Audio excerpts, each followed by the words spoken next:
GM, and welcome to the Modern Market. This is our daily show that we run from Monday to Friday at 7 a.m. Eastern Time to talk about all things crypto, NFTs, the stablecoin market, the airdrop market, and the Is NFT Season Back market. Hosting today with my two co-hosts, B-Check from Brussels, from ETHCC. Quite curious to hear later from you how the situation is on the ground. And Sammy, good to have you back on the show as well. We are live on X. We are live on YouTube for everyone watching us on video. One more note before we get started that nothing that we say on here is financial advice. With that out of the way, B-Check, how is it for you, A, to hear the custom songs, and B, to be on the stage with the roles reversed with me hosting the show today and you being in the co-host role? You are on mute. You're not used to being on mute. God damn it. Yeah. So first, it feels very strange. This feels very strange to me to give up the roadcaster power and all of the power that is vested in it. And yet I'm happy with it. I'm happy with it. I'm happy that we're able to get to the stage where we can just throw it around and I can lead, you can lead, and we just get that flexibility as a entity to be a bit more flexible in that way. So happy to see how you want to lead the show and see how that kind of pans out. And on the music, damn, that's the best version we've had so far. If people didn't know, Legendary's been cooking up some AI remixes for a little bit of time. We had a first version, a second version. I thought the first two versions were pretty good, to be honest, but this one, I think that's the best one by far. That was pretty sick. Yeah, it's pretty insane, actually. Like, I tried it in English, in German, in Romanian, in Spanish, and it's insanely good. And that's like version 3.5 of Suno. That's the app. And wow, I think in the beginning you could only do like 30 to 40-second songs, and now you can go up to 2.5 minutes and even extend that up to a 3 to 4 minute song, which is quite insane. that's what I was gonna say. Say again? Yeah, I was just gonna say, like, I thought I was expecting maybe a chorus, maybe one hook, then go back to the chorus, and it was going to end, but it just kept going with different verses. Like, That's pretty good. I was like, amazing. It's like almost a full song. Crazy. Yeah, we probably, I don't know. I would be curious to see if I just can take the snapshot, plug it in, and see if we can get a custom daily song. And in a year, have the AI just hosting the show on our behalf. We did say at the beginning, this is part of the plan, right? We need to produce enough content to be able to feed the AI at some point in time, so that if they're not hosting the live show, they're definitely doing different other content on different platforms for us, so that we don't need to be there for it. So I think we're on the right path. Yeah, absolutely. Sammy, going to you. How are you doing? Welcome to the stage. How did you like the song? I think Sammy's internet might be frozen. Yep, Sam's frozen. Well, let's see when we will have him back with us. You, Hello. Sam? Sorry, I think I must have lost connection. Oh, wonderful. Welcome back. How are you doing, my friend? How did you like the song? I'm good. That's actually the first time I've heard that song. So I didn't. When you started playing it, I was like, "Oh, that's got your name in it. Oh, it's got B-Check's name in it. Oh, it's got Bread Guy in it." What? That was really good, actually. I was surprised how, like, similar to B, I was surprised how long it kind of just went on for and kind of like elaborated and built on the song. It was very good. I could kind of see like a trend being set as well. You'll probably see all these other spaces, podcasts and things like that have custom intro streams. So it'd be interesting to see what you kick off. Yeah, right. Is there a way to just drop it on the timeline, Legendary? Yeah, sure. I mean, you can even, what I didn't do, this is what I'll do after the show. You can not only download like obviously the lyrics and the song as an MP3, you can also have the AI create a custom video for the song. I never tried that. I'm gonna do that and just see what happens. I'm gonna post that. Give it all of our profile pictures and say that this is who all of these people are, and just see what it comes up with. That'd be wild. Yeah, that'd be wild. Let's see how it will look like this afternoon. However, we have a lot to get into. We have a lot of headlines to go through. So let's get straight into the snapshot, get straight into what's going on in the crypto market.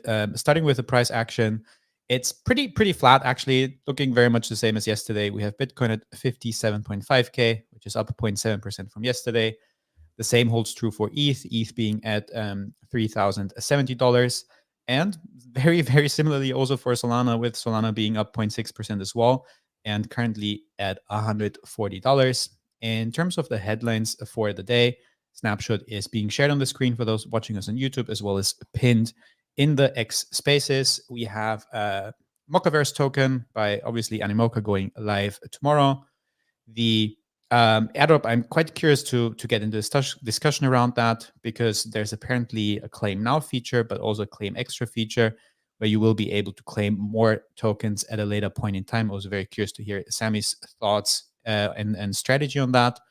As the second piece of news, going back to the stablecoin discussions that we had a week ago, we have the Euro. I still don't know how to pronounce it. The EuroC, basically the euro pegged stablecoin by Circle coming live to Base, and quite surprisingly, it's becoming one of the biggest stablecoins actually.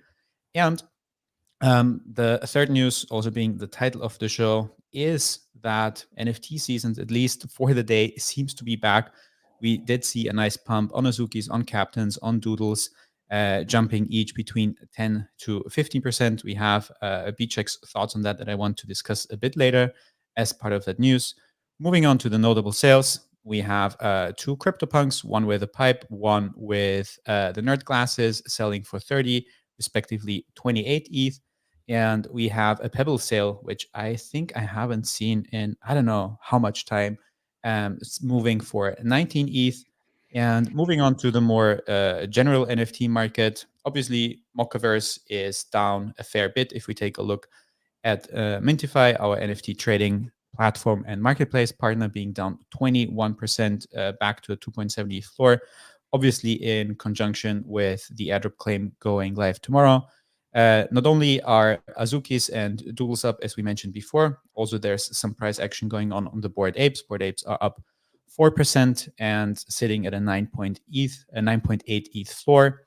Again, Azukis up 8% at 4.2 ETH, Doodles up to a 1.8 ETH floor, and Captains will have shown a very strong price performance over, I think, the last 3 days, now at a 2.76 ETH floor. With that out of the way, Bcheck, is there anything else from the NFT market that's standing out to you? I think you kind of picked out the main things that I would have picked out. Like Mochaverse obviously down very, very significantly as a consequence of their airdrop kind of coming to fruition right now. The claim goes live tomorrow. As you said, curious to hear Sammy's kind of breakdown or thoughts on that in a little bit when we discuss it. This is probably one of the biggest NFT token launches coming to market. Like, yes, for example, the Well token came out the other day, and that came from an NFT ecosystem, but that's in no way comparable to Animoca Brand's headline NFT project coming to market with their token. So I'm very, very curious to see how that plays out. So as you say, it's like the floor's down to 2.6. That's very notable. And yes, there's that mechanic where I guess people are going to have to get more creative with how they drop the tokens and how people will vest, trying to limit the amount people get all in one go to prevent outside sell pressure. So very interested to see how that goes. Also interested in Doodles. I had a good catch up with a friend of the show, Austin, a couple of days ago, who has been working at Doodles for quite some time.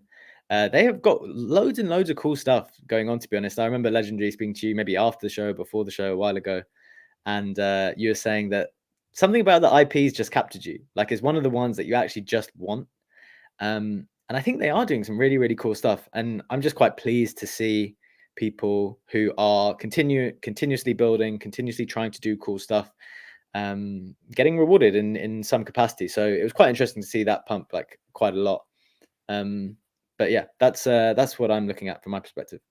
Yeah, absolutely. I also had a call with Austin, and I told him what I also said on the show before, that Doodles is one of the very few collections where I completely changed my sentiment, even when it comes to the art, from initially not liking them to actually wanting to have some and having collected some over the last couple of months.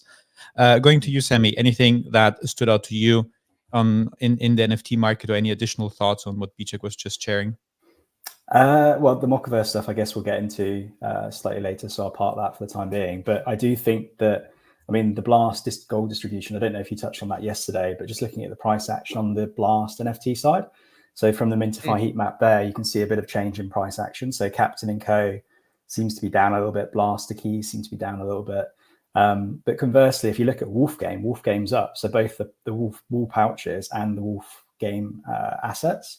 Now, I think that's possibly because a new feature has gone live. So it's quests, which is basically where you can automate all your sheep to go out at once and collect. So for those that have significant number of sheep and wolves, they can do that automatically without too much labor intensive. It's not the most capital efficient way, but obviously if you've got a massive flock, then it's just easier to do that, and you're going to get the returns because you're not going to have the time to play all the individual assets. So I suspect that might be why that's happening. And they got a pretty decent allocation again. I think it was about 550k or 525k or whatever that number is, split across like Cambria and Captain and stuff as well. So yeah, that was interesting. I do think the blaster keys down that amount, I'm surprised by. I just think that it's a really cool innovation. I think they're going to continue innovating with the redemption that they've got there and the native yield that's locked up for different purposes. So I think that's something that I'll be looking at closely. Maybe on that. Go ahead, B. I'll go after you. Yeah, I was just gonna say, the one thing when people ask me about Blast now and people say like, oh, it was a little bit disappointing or whatever, like one of the key really cool use cases that has definitely come out of it and which has got me thinking a lot, is the native yield, but also that blaster concept, which, and I know this is important to a lot of people in this audience because we're all online a lot. We're all thinking about ways we can be better entrepreneurially online. And this concept of allowing creators to sell NFTs, but not force people to part with their money entirely immediately, give them the option of refunding it whilst you earn on the yield. And then maybe your hyper super fans can lock the NFTs and forego that future opportunity to get their ETH back. So you do earn actually some ETH clean in some proportion, and on the rest you earn a yield. Like that is the type of thing that gets me interested and excited about new creator models and how we can figure out more sustainable ways to interact with these digital assets and kind of bring communities online and push forward like from a business perspective. So I think that's like a huge win. I don't know if there's another chain that you can do that on, but I think Blast has been really great for that. So that's just like a business point, and I think that's relevant to everyone in the audience. I think just to that point as well, like that's something I'm looking for in new blockchains and things that are launching. Like, what's this new 100%. Innovation that's coming through? And I think that, I mean, obviously the acquisition for Frame recently, so that is going to be, well, the name's Abstract. So obviously the name is probably suggestive of what it's going to do. It's going to abstract away the complexity. I think Particle Foundation, that's partnered with Berachain and Say Network recently. So they'll be doing a similar sort of concept where they're trying to abstract away that Web3 jargon. So that's the kind of stuff that I'm looking at. And I think that's stuff that will essentially bring the next wave of people on chain without them even knowing. And I think if you look at MetaMask made an announcement recently about their wallet, you've got the Coinbase wallet, like all these chains are kind of moving to the abstraction model. And I think that is something that we're probably going to see a lot more of over the next 12 months. Yeah, no, absolutely. And that's also the perfect segue for the discussion point, the post that I wanted to have a look at today. Since we will be talking quite a fair bit on today's show about NFTs, it was Beanie saying a very non-controversial take by him, actually. It's crazy talk to say that NFTs are dead. NFTs enhance major crypto infrastructure. You guys have just mentioned a couple of things with the refundable stuff with Blaster. Beanie goes on to say, like Uniswap, liquidity pool tokens, and ENS, most people don't equate this with NFTs. What we saw was only a first use case of NFTs with PFP/art. A speculative bubble ensued, but the tech just getting better. And I think that's something even for me as someone who's like, been in NFTs for 5 years, since 2019, that I still mostly think about them either now as gaming assets, as art, as the PFP side of things. But even though like I'm pretty invested in DeFi and do a lot of LPs where I obviously know that I get NFTs as a receipt for that, like I never proactively think about them as NFTs. Similarly with, and that's where I'm curious to hear from your side, Sammy, similarly with 404s, obviously being those hybrids between NFTs, but also fungible tokens. I think education-wise, we are not there yet on the timeline. So that's like it's common knowledge what a 404 is as opposed to what a 721 is. And it's also not it's still to me a different kind of perception when I think about an NFT versus in terms of like a PFP like my Pudgy, or in terms of a liquidity pool token, or even in terms of a 404. Curious to hear your thoughts on your reflections on that, Sammy.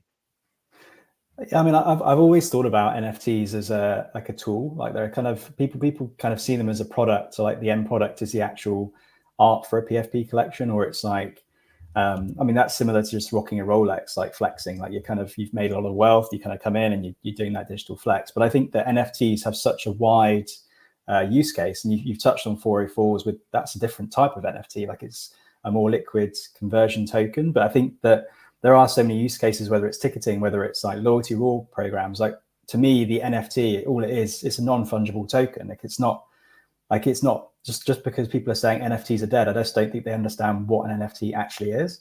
And I think you can't just use that for the wide range of different segments. I think that, PFP is one segment, like you mentioned, like gaming is another one. And I'm playing a game called Cambria, and that's NFT integration, and that's like it's a real game that people willingly want to play, not just trying to make money. So I think there are use cases happening behind the scenes. So I think there's a lot of like comments that are made on Twitter that are quite sweeping, and I don't know if it is just baiting for engagement, but if you actually peel back the hood, there's a lot of innovation happening. It just doesn't get the headline to cover it. So additionally, most of the RWA stuff that we've also been talking about on the show is NFT based, is using a lot of NFT tech, but also not really in the mainstream, as you just said, referred to as NFTs. B, want to come to you to see if you have a final thought on that before we move into the first headline. You're still on mute. I think one of the reasons why people have those sweeping statements that NFTs are dead is because of what they thought NFTs represented, which is hyper expensive, identity based assets, which should cost 10, 20, 30 ETH, like luxury Veblen goods, which people want to flex on people. And I think that market, I mean, to be clear, that market does not exist. Like these things are still really, really expensive. CryptoPunks are at 30 ETH. Bored Apes are at 10 ETH. Like these are not, Penguins are at 11 ETH. These are 30, 40, $50,000 assets, $100,000 assets. So that market is still there. It might not be the market that you're in, and it might not be the assets that you want to be in that bracket, but the bracket still exists 100%.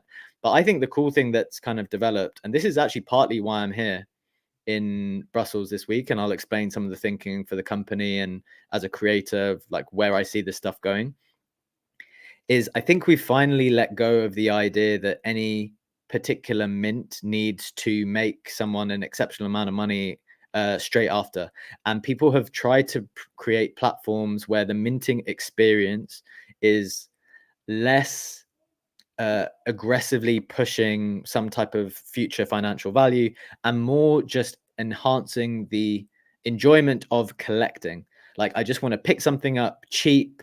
There's going to be a lot of them, but I want to support this particular person. And the thing that I've got interested in is Base and Zora from the perspective of, you know, lots of people launching free mints. And remember, the Zora free mints are not free. They have like a very small cost attached to it. Half of it goes to Zora, half of it goes to the creator. But people are doing really interesting numbers and big numbers as a consequence of kind of releasing these things out to the public at basically either free or like a very, very low cost, and actually doing quite a lot of numbers. I've just sent you the link for the Doodles one, Legendary, which Austin was telling me about the other day, which I think is a great testament to having some type of commemorative item that whether you're a brand you want to do when you do a particular collaboration or a partnership, or maybe as a company like ourselves, trying to get a better sense of who our users are, who are our super fans, and therefore like the people who might mint something that we do once per week at basically no cost. By the end of the year, we'd have a great picture of who's our super fan, as well as creating this interesting new revenue stream which can continue into the future. So for example, this I can't share it because I don't have the Discord open here. Maybe Sammy, you can put it from Discord into the chat just to bring it up because it looks pretty cool. This one from Doodles, it's in our Discord chat, and it just needs to get shared into this one. there is this Doodles commemorative piece, which commemorated their base, kind of their migration of the studio to base this July. If you look at the details, and this is pretty cool, in public on the front page, it tells you how much there's been in creator earnings and how many people have minted. So there were 64,800 minters, and the creator earnings on this is 36 ETH. So that's pretty crazy. Like, that's a pretty high number, and therefore I think what people will find moving forward, and I appreciate Doodles is like a really big brand.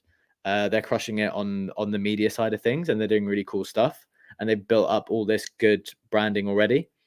But I think what people will find is that this could become like a reasonable way for creators to monetize in a pretty nice collecting way amongst their kind of core community of superfans. So that's my reflection on it. That's where I think NFTs will go, or could go, moving forward. That's something that I'm thinking about, and a good example of how someone's executing on that quite nicely. Yeah, and we actually have Austin from Doodles, responsible for strategy, BD, and operations, with us.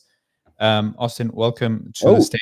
Very curious to hear your thoughts on the discussion and on the thoughts that Bchek just shared on Doodles X Base. You're going to tell me everything I just said was wrong, Austin?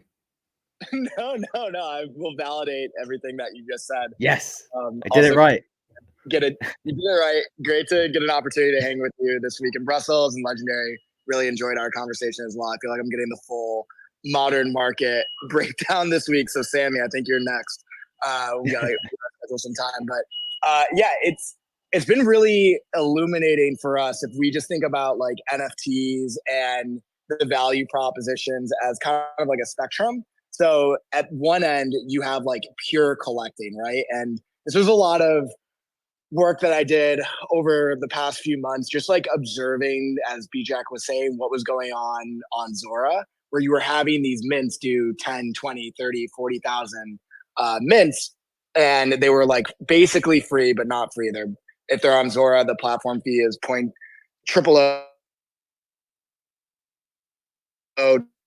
and that's split like pretty evenly with creators. So I was talking to a lot of my friends like Cooper Turley and Ad Levy, these like independent creators who have like podcasts and are creating a lot of content, and seeing that people are just like back to collecting for collecting's sake. And obviously like they're able to add utility after the fact, but nothing like that is promised up front. So you have like this more open, accessible collecting ecosystem that is like not very speculative. There are still elements of it because people are farming like layer 3 points and boosting and all of these things, or just purely the speculation that something might happen after the fact. If you look at something like a Flies and how that did, or some of the stuff that Jack has done on these more open edition mints. So we wanted to kind of like lean into that class of minting for people that we've gotten the feedback historically from our community. If you minted more announcements, if you minted more social posts, we just want to collect that. And so we're trying to find the right balance. We're actually going to be announcing a program pretty soon where we like mint some of our best performing social posts at like a very roughly the same cost, for people that just like are fans of the IP and have been asking for this. And then you can imagine down the line, and this is Bchek, I think I was telling you about this, we have plans for like whether it be like a coffee table book or a poster or additional things that people can claim because they collected all of these. It allows us to do that on the back end. So I see it as like an ancillary or supplemental vertical that we're able to execute on. And then that ladders up to, more expensive NFTs and that have different and various utilities with them.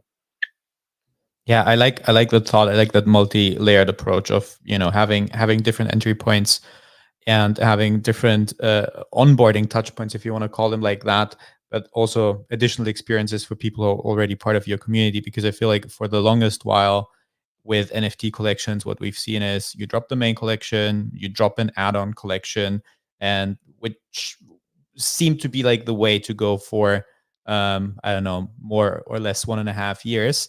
And it's good to see that this is a completely different entry point, collecting this commemorative base X Doodles NFT.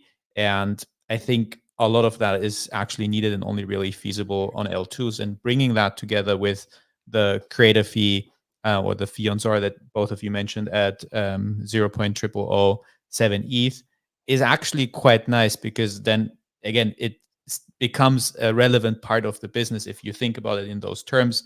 And as you just said, you then have the additional social media posts that might be minted as well, leading up to a coffee table book. And it's a nice way to build out that ecosystem and using NFTs in a way that's not, here's my add-on collection, which I want to sell to the market. I also think that the thing that really excites me is that it enhances the relationship between the brand and the end user, because you get that additional data and you can work out who your super fans are. So you can tailor the rewards accordingly. And I think Austin's obviously mentioned that, he touched on that with the book of content and things like that. So I think there's just ways that you can use that data to build that brand in a stronger way and resonate more with your audience. And that's something that, I mean, I've been collecting these for a while now. I think like Mutatio, I bought 420 of them just for the culture. I bought 69 of Jesse's manifesto for Base when he launched that. I think it was 2022, including number 69. So I've still got that. But like, I've just been collecting that just in that cultural numbers, just because it's just something that I guess we've kind of built our brands around, and it's just really interesting to see. So yeah, I'm definitely a big proponent of this lower entry into open editions, and it gets more people involved. So yeah, very much. I find it, sorry, just to add to that, because we spent a lot of time with the data after the fact, and shout out to the Bello team. For those that aren't familiar, they do a bunch of like on-chain analysis and were really helpful as we were looking at the market data. So we compared like what the wallet age was, what the like average amount of ETH was in that wallet, the overlap between the Doodles community and the broader community that was minting. What else do they hold in their wallet? And what was really interesting is the lion's share of mints, call it like 90, actually came outside the Doodles community. Like it was a bunch of people who were into the brand, but obviously like couldn't afford a higher price PFP, or for whatever reason are not holding a Doodle or a Space Doodle, that saw, you know, value in holding this, and for whatever reason. Another thing that was really interesting is that the average spend in the wallet, like the net worth in the wallet, was sub $1,000. So when you just compare that to the type of trader and buyer and holder of like PFP collections, it's a very different type of cohort. Now, keep in mind, these are base wallets, and so there's an argument to be made that people aren't holding a bunch of ETH on their base wallets, or that they're minting directly through Apple Pay or whatever the case may be. But I think that type of user behavior is only going to get bigger, in our ability to service that, particularly as you think about for Doodles as a brand, as we've built a lot of products at scale. We have like our avatar and wearable ecosystem. We want to be introducing the masses to the Doodles IP at a very reasonable price point. These type of lower price initiatives that are more inclusive, I think, are only going to get more prevalent. Yeah, that's a very good point. Actually, what I wanted to ask, if you thought about it more from the perspective of wanting to onboard more people, or creating additional brand experiences for your existing community, but it makes sense to look at it primarily also from the extending the community perspective. Just because you mentioned Apple Pay, is it possible to check out with Apple Pay on Zora and have a custodial wallet with them? Yeah, it's a little, I love Zora. They've been incredibly helpful. I will say, and I think that they would probably admit that the UX is a little janky for Apple Pay. So how it works right now is you basically can buy mints. So you basically buy the platform fee, and you can do that directly through Apple Pay. So you can buy 5 mints and then go and use those later. Almost think of it as like a coupon book or a gift card or something like that. If you want to mint directly, you have to use like ETH, basically. Like you have to, if you don't have those in your wallet.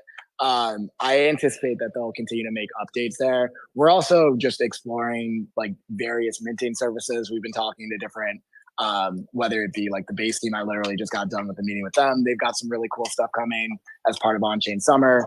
So expect more. You'll hear more from us on that front. And I think their UX is going to be really slick. To some of the like marketplaces and how they're building their own wallets and pushing for like cross mint and and Apple Pay. So I think everyone is moving in that direction. The ability to just like you sign in with your wallet, you know, with your Face ID, and you pay with Apple Pay. Like that seems to be the creme de la creme experience for these type of mints. Yeah, no, absolutely, that makes sense. I think we talked on the show about, I think it was Floor app Check that had that functionality as well to collect some mints directly via the app. I think ultimately one of the things we need for mass adoption is to be able to collect those things as seamlessly as having, you know, your boarding pass on your Apple Wallet. So that makes a lot of sense. What we want to do is I want to go to Tiro for a final thought on this topic before we then move into the Mocha airdrop into that piece of news. Tiro, the stage is yours. Welcome. Good morning, guys. Good morning, Austin. My question is more for Austin. As a former Doodles holder, I've since sold. You were talking about minting social media posts by people. I would consider this is my advice and kind of a question as well. Do you see reaching out to thought leaders and KOLs within the Twitter timeline to recruit new holders into what Doodles are in the main collection to kind of seed out more collectors within the NFT market that have been lost, maybe got lost in the last wave of crypto action? Yeah, hey Tiro, good to see you again. It's a question that like I've actually talked to the team a lot about. Our community members have brought it up. Like, what type of role do we want to have with KOLs? I'm like personally against any sort of like mercenary hires, right? And like paying them to speak about Doodles. I think where we need to do a much better job is moving to have our communication spread across Web3. I think traditionally over the last like 6 months, call it, we've done a lot of like interesting stuff, but people are focused on like 2021 narrative simply because they haven't seen any of it. I'm always surprised when I have these like one-on-one conversations, how often people just haven't seen what we've been up to, or are just focused on what happened previously. And so for me, it's a kind of a handful of things. One, it's more grassroots. Like I will continue to do more of these spaces. I'll continue to like meet with people one-on-one and just speak about what we've got going on. I had the very fortunate opportunity to speak to both BCheck and Legendary this week and just kind of give them an update of where we're at.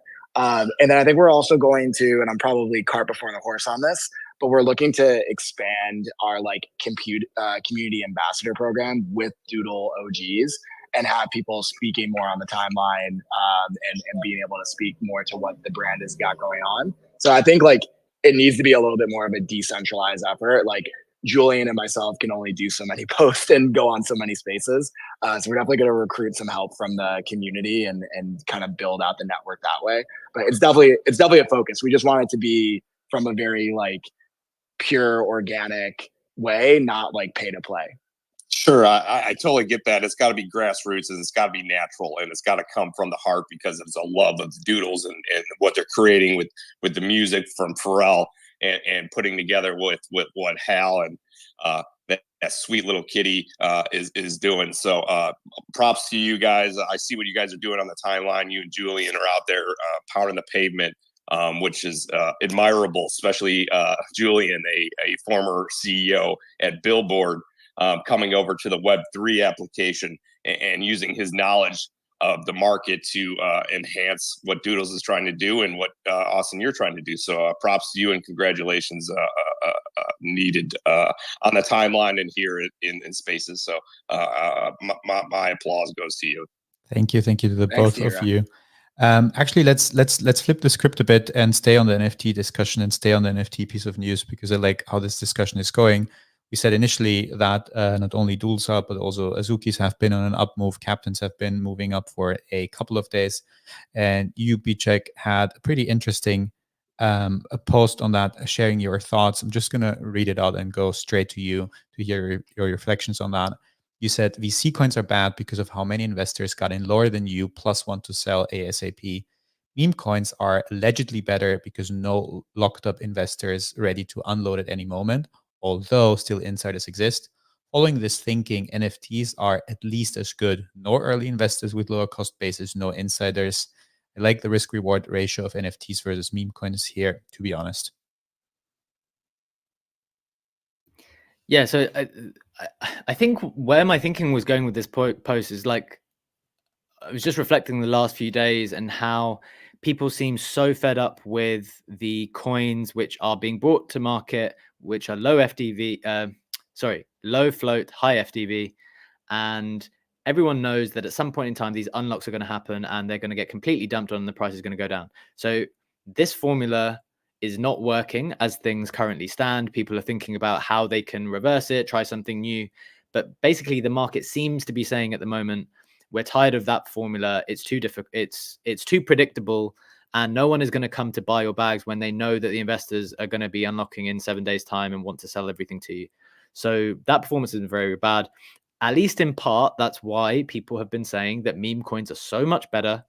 They're so much better because you don't have those large groups of people who are about to unlock in 7 days' time. Now, not saying meme coins are perfect, right? Obviously, there are large groups of people who get in much earlier than you and are holding those bags, and you don't know when they're going to sell. So, and that's why 99% of these things do go to zero still, because those large people don't have any patience, aren't going to hold, and will send the thing to zero before any time has basically passed. But the thing is, for whatever reason, that narrative has started to persist, has started to become preferable in comparison with the low float, high FDV thing. So my point is, well, aren't these older NFT collections which have proven themselves by being like they're still existing? They've proven the test of time. They're existing in and still kind of surviving and going well. And they don't have the early investors with a lower cost basis, or if they do, those people have held for years at this point, so are not necessarily looking to sell immediately. They don't have the same insider action. And again, if they did at some point, I'm not saying there was never any insider trading that happened with NFTs, but the point is, if it did have that, it happened years ago. And that opportunistic capital has been in and out of those NFTs already. So what you have with NFTs is like fully diluted supply out on the market. You can see what the price is. There's not necessarily any one or two or three large secret holders who are desperately waiting to unload something because they're going to get a huge new allocation in just a moment. And so in some level, and this is only true assuming that the best place to park your capital is the place where there are fewer people who are able to dump on you, then in that universe, NFTs now become quite a reasonable bet. If you're looking for the place which has the fewest number of people to dump their excess capital, which they entered into at a much lower price than you, NFTs are the best place, I think, because NFTs are as lower like if anything, the people holding NFTs have got in at a higher price than you. So that was my thinking. I don't know if that's 100% correct, but it's just been something I've been thinking about the last couple of days. Happy to share that thinking with you guys and want to hear your thoughts on it. Yeah, I do have actually a follow-up question for you, and then I'm going to go straight to you, Sammy, because it's a very interesting perspective. How do you feel about the liquidity aspect of it? Obviously now in absence of the massive blur farming, on the one hand, we've seen those bigger bid-ask spreads on NFTs.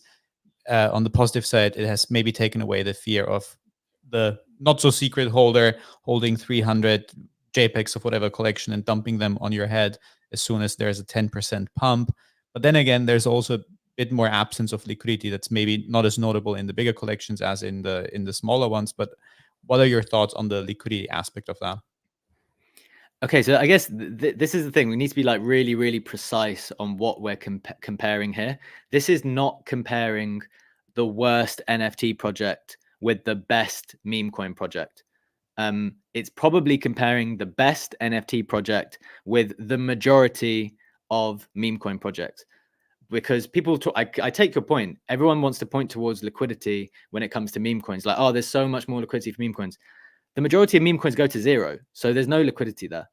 So this is my point. Like if you're playing that particular game and you're going to point towards liquidity as the reason why meme coins are so much better, that's incredibly risky in the sense that most meme coins go to zero and there is no liquidity. So you're kind of standing on a false ground, in my opinion.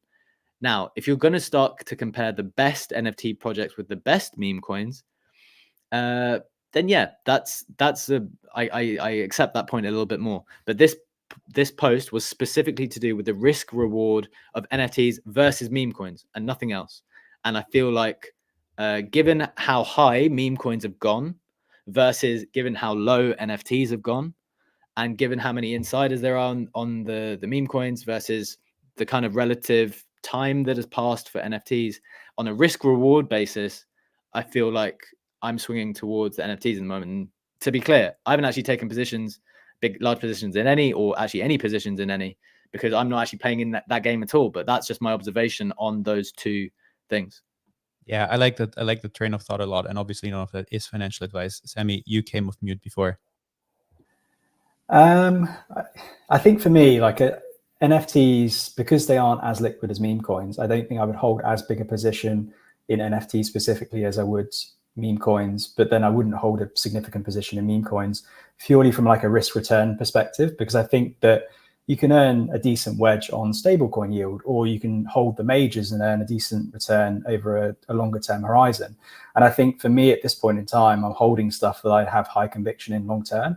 I don't necessarily think we've got enough history and experience for the NFT market to know which ones are going to last a long time. And I think case in point was like with the punks, like recently when there was the airdrop of the piece of art. I think that concerned a lot of people, but punks was always considered to be like the grail of NFTs. And when that kind of shook the market a little bit, that concerned me a little bit, because it suggested that even though they didn't necessarily have a roadmap, they're not infallible. Like they do have weaknesses. There is a potential for things not to work out. So I think for me personally, unless I have multiple millions, I'm probably not going to hold some of these higher valued NFTs. And I think just purely from like a portfolio allocation perspective. But it's not to say that the NFTs that I don't buy, I'm going to be buying now, I have bought recently, are NFTs that I intend to hold for the reason of either rocking it as a PFP or access to a community or other value that I think that I get from that particular community. And I think I take B-Check's point around the people that have bought significant allocations or portions of those NFT collections have probably sold what they intend to sell. So I think those holders that are holding it now, particularly after we see some of these big whales leaving Blur, are probably holding it for the same reason that I am as well. It's like, well, I want to hold this because I want to be part of that community. So I agree with B-Check that I think that buying an NFT now, unless something happens to that particular community, it's probably not a half bad bet. As long as they're going to continue doing what they do and there's no shock announcement that kind of like tanks the floor price, I think that that's probably not a half bad bet. But I think for me personally, I hold a fairly small allocation of capital within the NFTs and then hold stuff, probably a more balanced portfolio in stable coins and majors and other tokens, just because I kind of use it for my everyday. Yeah, I think one of the important things to also think about is the time horizon that you're looking at when you're either wanting to buy your meme coins or your NFTs. What we want to do is, Austin, I want to go to you for your final take on this piece of news. Then I want to go into the Web3 roundup just to make sure that we also have enough time to touch on the Mocha airdrop. But Austin, let's go straight to you. Yeah, I'll be quick on it. And it really reflects the conversation you and I were having yesterday on like this very topic. I think time horizon is absolutely important here. Ultimately, my perspective, just as someone that owns a bunch of NFTs, is those that have staying power are those that are able to command attention time and time again, and ultimately create the strongest narrative around them. And so when you have like teams and communities that are building mimetic attention over time, that's what I think is like the strongest indicator of future success. The only other, like, I think the punks combo is really interesting because they're probably the only one across all chains that you could like really make a provenance argument for. But the second that they were acquired, now you open yourself up both to execution risk and like execution gain.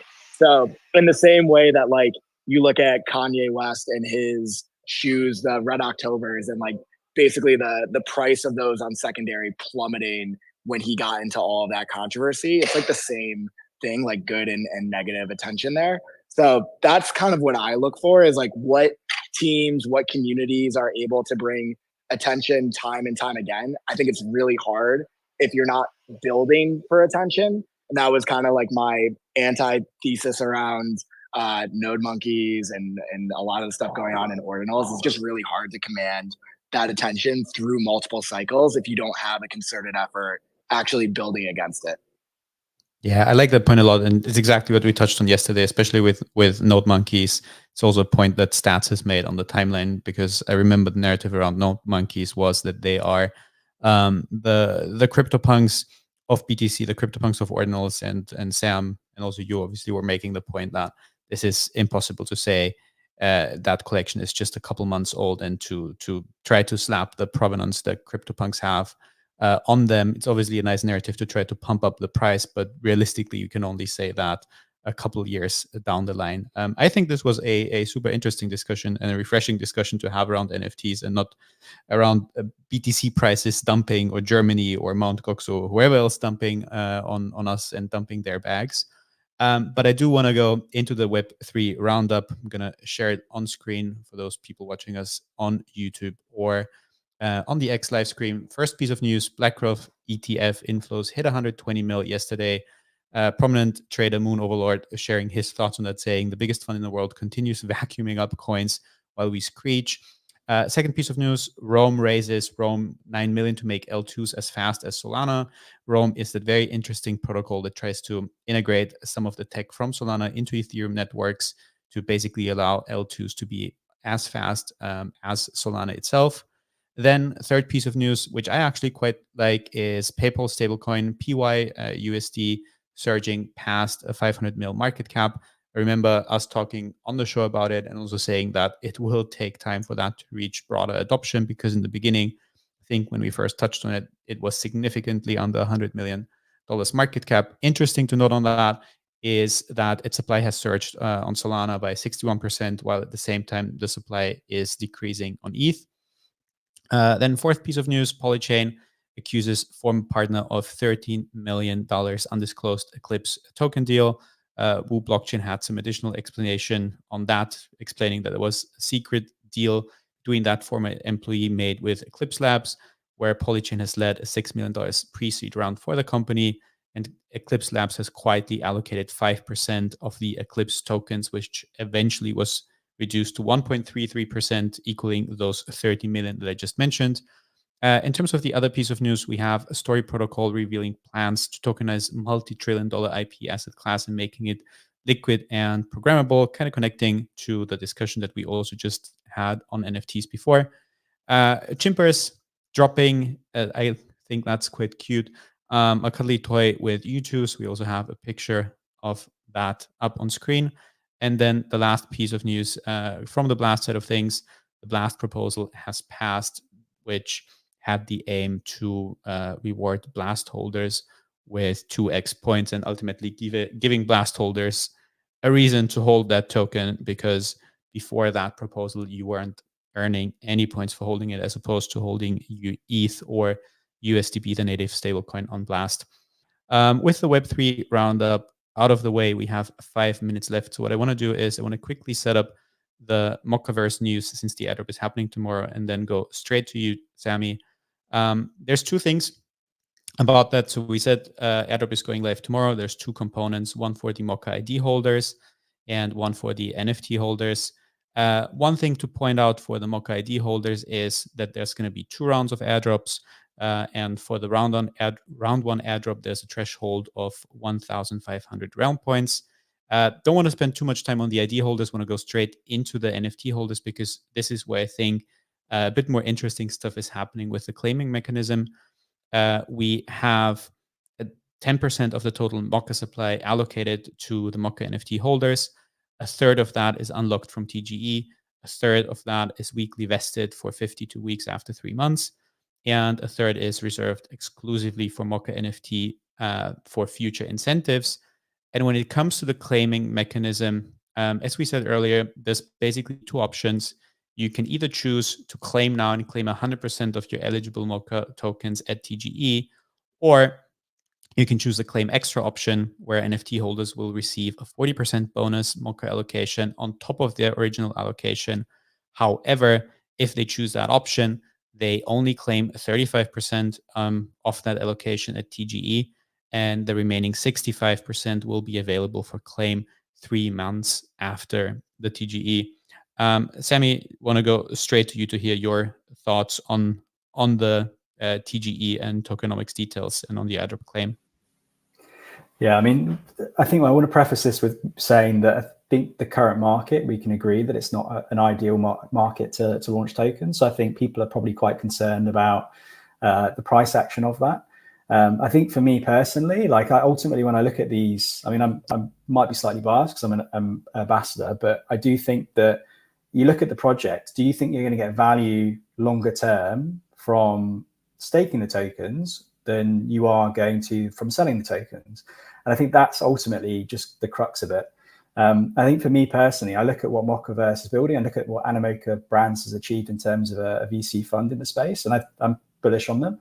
I do think they've got a lot lined up. They've spoken about CoinList, so Mochalist, which is effectively like it's like a launch pad for their entire 500 portfolio companies, which is expected to grow to maybe 1,000 in a couple of years' time, depending on the investments they do.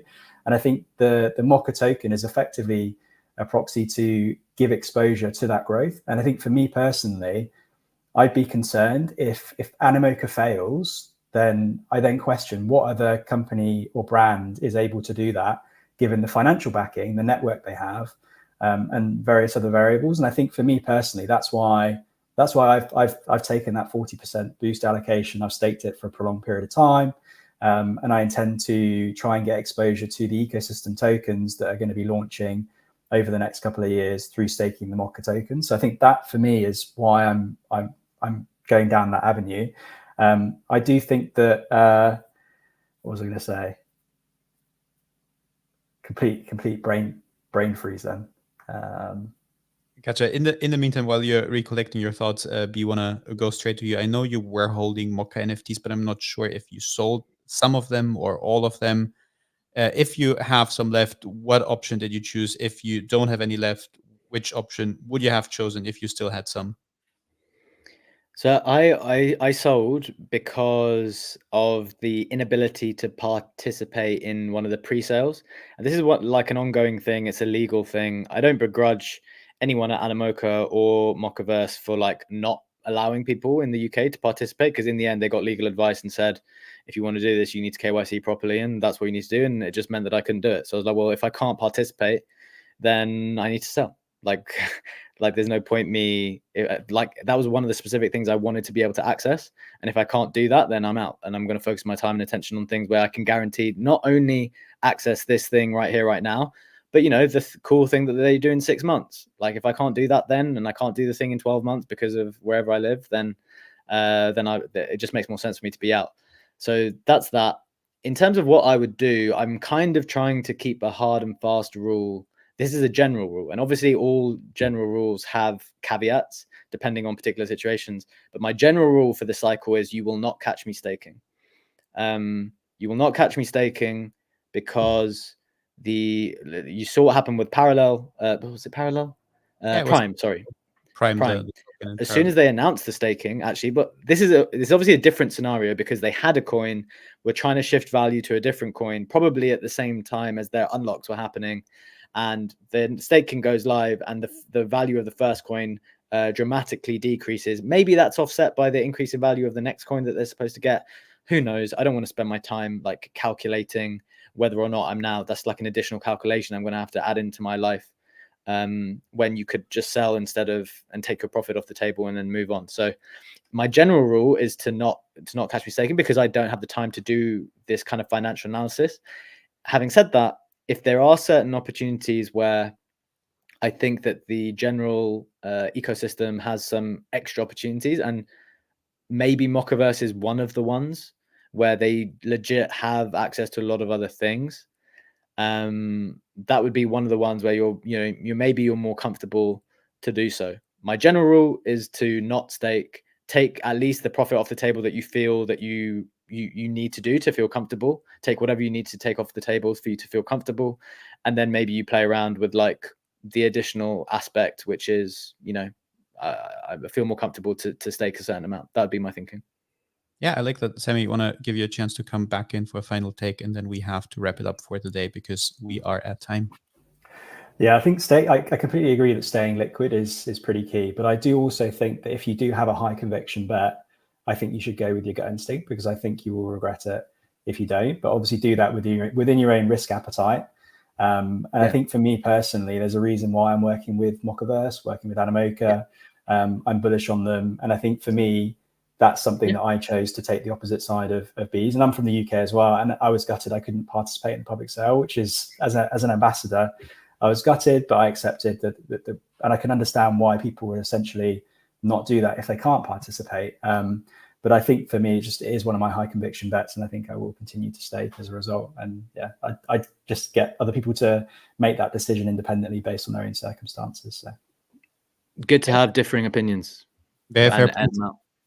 Like to have those two perspectives, but unfortunately we are at time and we have to close for the day. So thank you to the both of you, Beachek and Sammy, for co-hosting the show with me today. Thank you to our speakers, Austin, Tiro, and Oxy, for joining us on stage. And obviously thank you to everyone joining us on X, joining us on YouTube, and to the people being active in the YouTube comments. Unfortunately, if I'm hosting the show, I can't talk about myself in the third person in the YouTube comments. So I have to be a bit slower there with my responses and just read passively. We are going to be back tomorrow at the same time, 7 a.m. Eastern time. In the meantime, take care and have a wonderful rest of your Wednesday.